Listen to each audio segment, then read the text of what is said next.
बचाओ अपने भाई को, अपने पुत्र को, अपने परिवार के बच्चों को बचाओ। गर्भ में प्रहलाद जी थे, नारद जी ने शिक्षा दी तो महाभागवत बन गए। गर्भ में अभिमन्यु जी को चक्रव्यूह तोड़ना आ गया, तो हम प्रगट में अपने बच्चों को जो चाहे बना सकते हैं, लेकिन फुर्सत कहाँ है किसी को कि परिवार में बोले तो पिटाई हो गई, मित्रों ने उनको फांस लिया, अब बार बार उनको ब्लैकमेल किया जाए, बार बार उनका शोषण हो रहा है, रास्ता कोई है नहीं, बार बार धमकी आ रही है हम तुम्हारा वीडियो, और वो फिर अपने शरीर को ही नष्ट।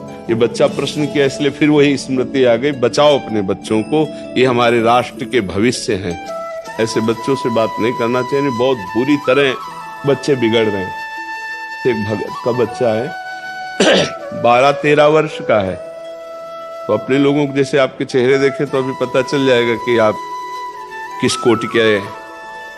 तो चेहरा मतलब ऐसे देखना अलग होता है, जब वो ऐसे देखेंगे ना, जैसे डॉक्टर मरीज को देखता है, उसको उस रूप में देखा, हमको अरे इस समय तो ये ब्रह्मचर्य नाश कर रहा है।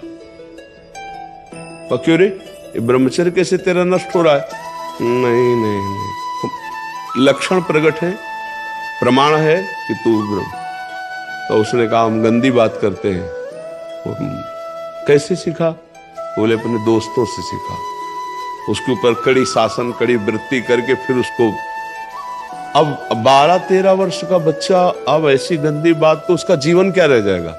उनको तो खिलवाड़ लगता है ना, खेल लगता है उनको, और ये खेल जीवन के नाश की तरफ ले जाएगा। जैसे जैसे अवस्था बढ़ेगी तैसे तैसे वो नष्ट होते चले जाएंगे। ये नए बच्चों में जो गलत संस्कार, बचाओ अपने भाई को, अपने पुत्र को, अपने परिवार के बच्चों को बचाओ, मित्रवत बैठो उनके पास, उनसे बात करो, उनको समझाओ कि अगर ऐसी कोई गंदी बात है तो तुम खुल के हमसे बात करो, उसको छोड़ो, इससे लाभ नहीं मिलेगा। सत्संग सुनाओ, अच्छी बातें उनको सुनाओ, ये संस्कार है। गर्भ में प्रहलाद जी थे, नारद जी ने शिक्षा दी तो महाभागवत बन गए। गर्भ में अभिमन्यु जी को चक्रव्यूह तोड़ना आ गया, तो हम प्रगट में अपने बच्चों को जो चाहे बना सकते हैं, लेकिन फुर्सत कहाँ है किसी को? वो खुद इतने मनोरंजन संसार में फंसे कि बच्चा कहाँ बह रहा है। बच्चों को ऐसे मित्रवत बैठाना चाहिए, दोस्त की तरह पूछना चाहिए, शर्माना नहीं चाहिए। कोई गंदी बात तो नहीं है, अगर कोई गंदी बात करता हो या तुम्हारा मित्र या कुछ ऐसा मोबाइल, तो आप हमसे खुल के बात कर सकते हो, हम तुम्हें बचा सकते हैं, हम तुम्हें अच्छा बनाएंगे। ऐसा नहीं कि उनको दबकाना चाहिए, तू गंदा, ऐसे नहीं। मित्र वो फिर तुमसे सब छुपा लेंगे, और दोस्त की तरह बात करोगे, हंसोगे, खिलाओगे, पिलाओगे, तो अपनी बात रख देंगे। बहुत से बच्चे अपने शरीर को इस बात में नष्ट कर दिए कि परिवार में बोले तो पिटाई हो गई, मित्रों ने उनको फांस लिया, अब बार बार उनको ब्लैकमेल किया जाए, बार बार उनका शोषण हो रहा है, रास्ता कोई है नहीं, बार बार धमकी आ रही है हम तुम्हारा वीडियो, और वो फिर अपने शरीर को ही नष्ट। तो हमें लगता है अपने बच्चों से, अपनी बच्चियों से, माता पिता को मित्रवत व्यवहार करके दुलार पूर्वक पूछना चाहिए कि देखो हम लोगों से भी गलती, सुधार किया जाता है। अगर तुमसे कोई गलती हम डांटेंगे नहीं, उसका सुधार हो जाएगा। कोई तुम्हारा दोस्त तुमको इस तरह से सता रहा हो, इस तरह से कर रहा हो, तो अपने बच्चों को सुधार किया जाए। आजकल माता पिता थोड़ा उदासीन बच्चों से रहते हैं। पढ़ाई और पैसा दे देना ही नहीं है, थोड़ा उनको समय देने की जरूरत है। आप पैसा कमा रहे हो अपने परिवार के लिए, ड्यूटी में रत हो, लेकिन थोड़ा समय दीजिए।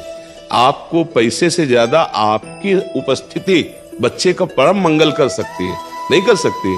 तो आज हमारे भाई लोग इस बात को थोड़ा कम ध्यान देते हैं, अपनी ड्यूटी में, अपने कार्यों में, अपने मनोरंजन में इतना मगन है कि समझते छोटे छोटे नहीं है। कलयुग है, 10-12 वर्ष का बच्चा हर बात समझ रहा है, जो 25 वर्ष का नहीं जानता था वो 12 वर्ष का जानने लगा है। तो हमें लगता है बच्चों को सही दिशा में ले जाने की बढ़िया अवस्था होती है। तो माता पिता को, अगर पिता को इतना समय नहीं तो माँ को जरूर एकदम मित्रवत व्यवहार करना चाहिए। बड़ा परिवर्तन होता है, बड़ा परिवर्तन होता है। बच्चों से प्यार से बात करके, दुलार से बात करके उनको बचाया जा सकता है। नहीं, छोटे छोटे बच्चे व्यसन करने लगे, छोटे छोटे बच्चे जो बड़े लोग गृहस्थी में करते हैं वो छोटे बच्चे करने लगे, जिनका जीवन बड़ा संकट में है। ये बच्चा प्रश्न किया इसलिए फिर वही स्मृति आ गई, बचाओ अपने बच्चों को, ये हमारे राष्ट्र के भविष्य हैं, ये तुम्हारे कुल के दीपक हैं। अगर आप उनको बचाओगे नहीं तो एक गलत रास्ते पे चले जाएंगे, फिर लौटना मुश्किल है। फिर वो आपके साथ दुर्व्यवहार करेंगे। जब थोड़ा सयाने हो जाएंगे तो आपने चूंकि सही मार्ग नहीं दिया तो दुर्व्यवहार आपके साथ करेंगे। बहुत मतलब वो माँ जो गर्भ में रखा, जो उसको पाला पोषा, इतने बड़े सयाने, अब बुढ़ापे में जब चलने लायक नहीं तो उसको अनाथालय में। ये क्या है? बच्चों की शिक्षा, ये क्या है बच्चों को प्यार, क्या है बच्चों का स्वरूप, बिगाड़ दिया ना। इसमें हम बच्चों का ही केवल दोष नहीं देते, माता पिता का भी दोष है। आपका प्यार, आपकी उदासीनता उनके प्रति जो रही, तो आपका प्यार ही नहीं काम कर पाया। नहीं, ऐसा कैसे, हमें तो हृदय से लगता है ऐसा कैसे हो सकता है कि माँ बाप के साथ कोई बेटा ऐसा बर्ताव करे। उसकी धूर्तता बढ़ती गई, उद्दंडता उच्छृंखलता बढ़ती गई, इसलिए ऐसा हो गया। कलयुग का प्रभाव। नहीं तो माता पिता तो भगवान है यार। अगर माता पिता की सेवा ना हो पाई तब तो फिर जीवन ही नरक है। क्या मतलब, जीवन का मतलब क्या रहा? पत्नी आ गई, पुत्र आ गए, उनको अनाथालय में भेज दिए, तो तुम भी तैयार रहो। तुम्हारे जो तैयार है, तुम्हारे जो तैयार होंगे ना, वो तुमको बाबूजी कह के सोफा में नहीं बिठा लेंगे, वो भी अनाथालय ही भेजेंगे। ध्यान रखना, जैसा तुम बोओगे वैसा ही काटना पड़ेगा।